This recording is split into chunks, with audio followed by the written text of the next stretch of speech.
तो इंटरव्यू लेने वाले जो हजरात होते हैं आमतौर पर वो सवाल से सवाल निकालते हैं, और कोई सवाल किया जाता है तो उसके फौरन बाद कोई ऐसा सवाल निकलता है जो आपके जवाब से ताल्लुक रखता है। जैसे मैंने अपने इंटरव्यू को शेयर किया था तो मैंने उसमें बताया था कि मुझसे एक सवाल हजरत मोहानी के हवाले से पूछा गया था कि हजरत मोहानी ने कौन सा रिसाला निकाला था। तो फिर मैंने जब उसका नाम उर्दू मौला बताया तो उन्होंने बताया, पूछा कि कहाँ से और कब निकाला। तो फिर मैंने अलीगढ़ और 1903 बताया। फिर उन्होंने एक और सवाल किया कि हजरत मोहानी ने जेल में भी एक किताब लिखी थी, वो किताब कौन सी थी। तो मैंने उस किताब का नाम भी नुकाते सुखान के नाम से बताया था। अब जब सवाल सामने आता है तो उससे मिलते जुलते सवालात भी बहुत सारे होते हैं। तो मैं कुछ सवालात मैंने कुछ चीजें सामने रखी हैं इसमें, और मैं कोशिश करूंगा कि उनमें से कुछ ऐसी चीजें आपके सामने रखी जाएं जो बहुत मुमकिन है कि इंटरव्यू में भी हमारे लिए कारआमद साबित हो। तो पहला सवाल जो मैं आपसे डिस्कस करना चाह रहा हूँ कि बागो बहार के बारे में अक्सरियत जानती है कि वो मीर अमन की किताब है और उर्दू की बेहतरीन दास्तानों में उसका शुमार होता है। तो बागो बहार में कौन सा किस्सा बयान किया गया है, इस हवाले से सवाल पूछा जा सकता है। यानी बागो बहार में किस्सा चार दरविश का तस्करा है, और मीर अमन ने ये दास्तान डॉक्टर ग्लिक्रिस्ट की फरमाइश पर फोर्ट विलियम कॉलेज के लिए लिखी थी। फोर्ट विलियम कॉलेज के बारे में भी सवाल पूछा जा सकता है, लेकिन मीर अमन की एक किताब बागो बहार के अलावा एक और किताब भी उनकी बहुत मशहूर है, वो भी दास्तानी नौयत की किताब है, और उसका नाम गंजे खूबी है। गंजे खूबी ये उन्होंने वाइस काशफी की फारसी तसनीफ अखलाके मोहसिनी का उर्दू तर्जुमा किया था। इसी तरह ये दास्तान भी फोर्ट विलियम कॉलेज के लिए लिखी गई थी। फोर्ट विलियम कॉलेज के बारे में भी सवाल पूछे जा सकते हैं कि फोर्ट विलियम कॉलेज कहाँ कायम किया गया था। फोर्ट विलियम कॉलेज कलकत्ता में कायम किया गया था, और ये 1801 में कायम हुआ था। 1801 में ये तो बुनियादी तौर पर जुलाई 1801 में कायम हुआ था, लेकिन इसके इफ्तिताह करते हुए जो संगे बुनियाद रखा गया था उस पर शायद जो तारीख दर्ज की गई थी वो 31 मई, जहां तक मुझे याद पड़ा है, या 10 मई या 31 मई, जो टीपू सुल्तान की शहादत का दिन है, वो दिन उस पर दर्ज किया गया था। और उसकी वजह ये रखी गई थी कि उन्होंने टीपू सुल्तान की से हासिल होने वाली फतेह की यादगार के तौर पर इस फोर्ट विलियम कॉलेज को आबाद किया या बनाया। फोर्ट विलियम कॉलेज के हवाले से एक दो बुनियादी बातें जो एमसीक्यू टाइप के सवालात पूछे जाने के इम्कानात होते हैं कि फोर्ट विलियम कॉलेज के प्रिंसिपल कौन थे। फोर्ट विलियम कॉलेज के प्रिंसिपल डेविड ब्राउन थे, और जो डॉक्टर ग्लिक्रिस्ट थे वो शोबा हिंदुस्तानी के डीन थे, सरबरा थे।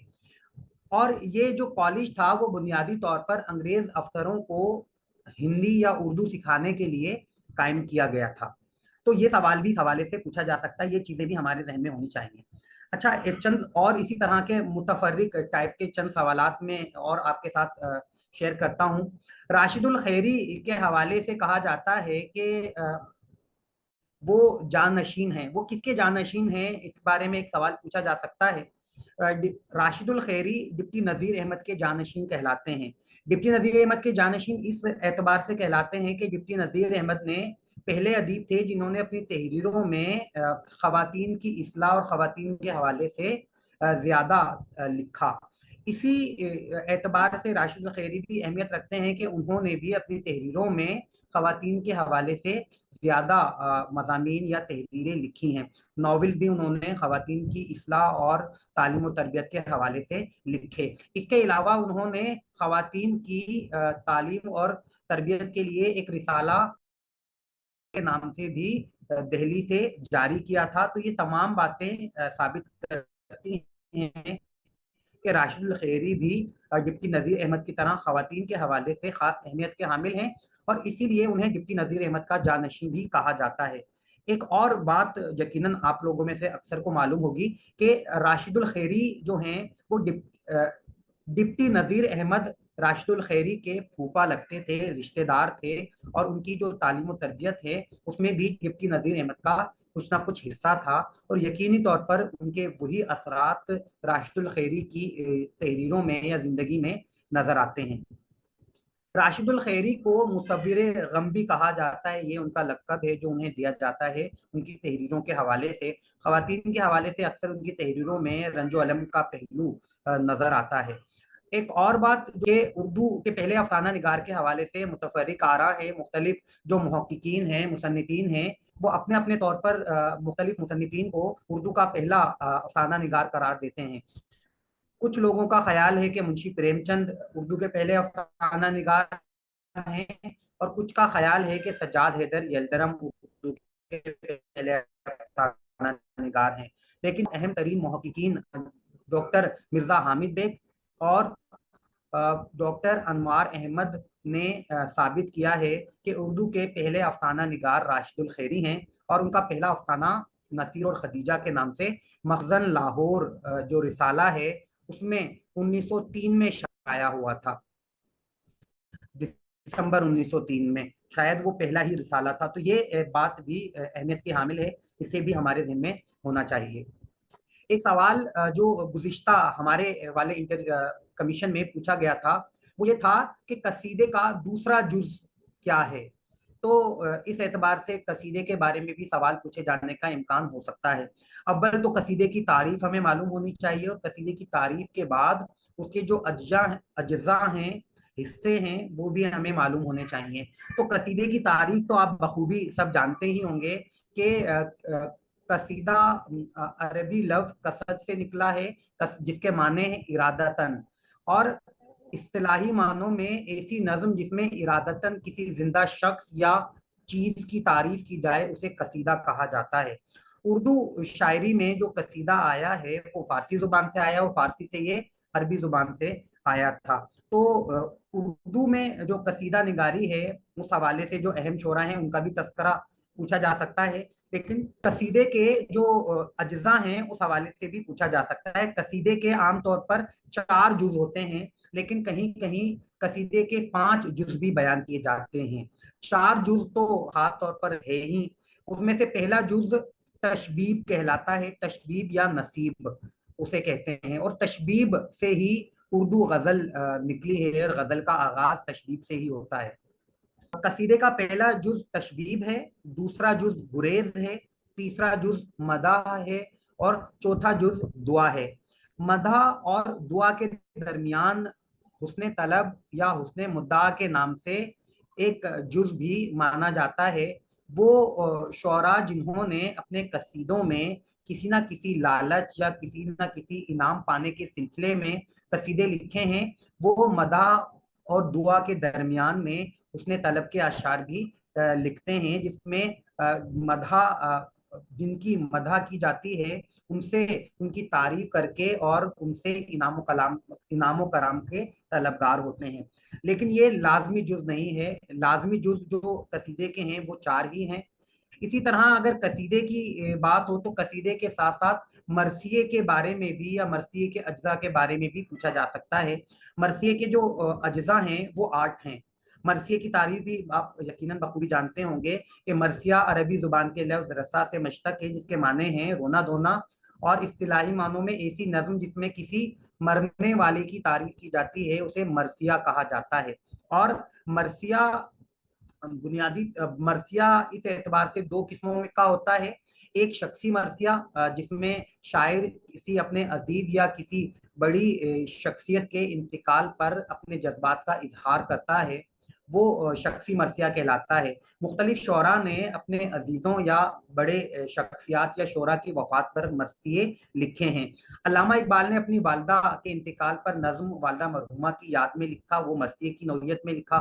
मिर्जा गालिब ने अपने भांजे जैनुल आबदीन आरिफ की वफात पर मरसिया लिखा, और इसी तरह अल्ताफ हुसैन हाली ने गालिब की वफात पर भी मरसिया लिखा था।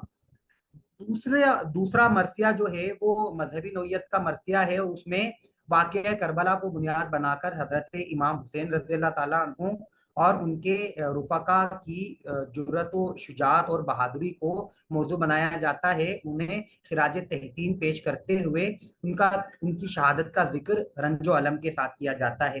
عام طور پر ہمارے ہاں جو مرثیہ رائج ہے وہ مذہبی نوعیت کا ہی ہے اور اسی کو مرثیہ سمجھا جاتا ہے. مرثیے کے حوالے سے بھی جو اہم ترین شعراء ہیں یعنی میر انیس اور مرزا دبیر، ان کے بارے کو مطالعہ کرنا ہوگا. قصیدے کے جو دو بڑے شاعر ہیں وہ مرزا رفیع سودا اور ذوق ہیں، شیخ ابراہیم ذوق. اور اسی طرح جو مرثیے کے دو بڑے شعراء ہیں انیس و دبیر، ان شعراء کے حوالے سے آپ کو مطالعہ ضرور کرنا چاہیے اور ان کے موازنے کے حوالے سے بھی. ہم نے شاید قصیدے اور مرثیے کی تاریخ کی ویڈیوز میں ان کے موازنے پر مختصراً جائزہ لیا ہے. اگر وہاں سے چند موازنے کی کیفیات دیکھ لیں تو میں سمجھتا ہوں کہ کافی حد تک ہم انٹرویو میں اس سوال کا جواب دینے کی پوزیشن میں آ جائیں گے. ابھی ایک میسج آیا ہے کہ مرثیے کے اجزاء بھی بیان کیے جائیں. ہاں میرے ذہن سے نکل گئے تھے، معذرت. مرثیے کے 8 اجزاء ہیں اور یہ میر ضمیر کی اختراع ہے. مرثیے کے 8 جز میر ضمیر کی اختراع ہیں. میر ضمیر بھی مصفی کے شاگرد تھے اور میر ضمیر کے ہی شاگرد مرزا سلامت علی دبیر تھے. میر ضمیر بھی مرثیہ نگاری کے حوالے سے شہرت رکھتے ہیں. انہوں نے مرثیے کے 8 جز ترتیب دیے تھے. وہ 8 جز یہ ہیں، ان میں پہلا حصہ چہرہ ہے، پھر سراپا، پھر رخصت، پھر آمد، پھر رجز، جنگ، شہادت اور بین. یہ 8 اجزاء ہیں جو مرثیے کو ایک خاص ترتیب سے لے کر جاتے ہیں. اسی ترتیب کو بنیاد بنا کر انیس الدبیر نے اپنے مرثیوں کو آراستہ کیا تھا اور یہی وجہ ہے کہ ان کے مرثیے بہت زیادہ اہمیت کے حامل تھے اور بہت زیادہ انہیں پذیرائی بھی ملی. یہاں ایک سوال یہ بھی آیا ہے کہ دبیر اپنے زمانے میں اس لیے مقبول تھے کہ انہوں نے حکمرانوں یا بادشاہوں کے لیے زیادہ لکھا. دراصل مرزا دبیر جو ہیں وہ صرف یہ ایک وجہ قرار نہیں دی جا سکتی. میں نے جیسے کہ عرض کیا کہ جو مرزا دبیر ہیں وہ بنیادی طور پر ان کی زبان میں ایسی بلاغت تھی جو زمانے میں لکھنؤ میں مرغوب سمجھی جاتی تھی. وہ وہی زمانہ تھا جو ناسخ کے بعد کا زمانہ تھا. ناسخ نے جو طرز جدید کا آغاز کیا تھا جس میں جو مقامی الفاظ کی بجائے عربی اور فارسی الفاظ کو زیادہ اہمیت دی تھی اور جو فارسیت یا تشبیہات و استعارات یا فارسی روایت ہے وہ زیادہ استعمال میں لائی جانے لگی تھی. اس زمانے میں لکھنؤ کا مزاج یہی تھا اور اس زمانے میں اسی لیے مرزا دبیر زیادہ مقبول شاعر تھے. پھر انیس بھی ایک خاص اہمیت کے حامل تھے، بلکہ اس زمانے میں لکھنؤ میں انیس اور دبیر کے جو مداح تھے، پسند کرنے والے تھے، ان کے 2 گروہ وجود میں آ گئے تھے، جن میں سے ایک گروہ انیسیہ کہلاتا تھا جو میر انیس کی تعریف و توصیف میں لگا رہتا تھا اور دبیر کو کمتر ثابت کرنے کی کوشش کرتا تھا. اسی طرح ایک گروہ دبیریہ تھا جو مرزا دبیر کو بڑا شاعر قرار دینے کی کوشش کرتا تھا. لیکن بہرحال دونوں شعراء نے اپنے اپنے زمانے میں ایک دوسرے کا احترام بھی کیا ہے. جو طنز والی بات ہے کہ امیر علی طنز بھی کیا ہے، تو وہ طنز ان کے ایک خاص مرثیے کے حوالے سے کہا جاتا ہے.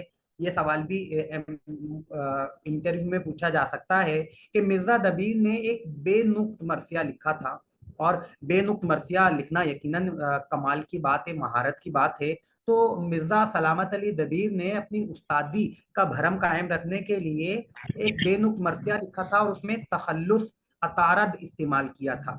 تو یہی بات جب میر انیس کو معلوم ہوئی یا بتائی گئی کہ انہوں نے ایک محمل مرثیہ لکھا ہے یعنی بے نقط مرثیہ لکھا ہے، تو اس پر میر انیس نے طنز کیا تھا کہ وہ خود بھی محمل ہیں، لہذا محمل مرثیہ کہا تو کیا بات ہے.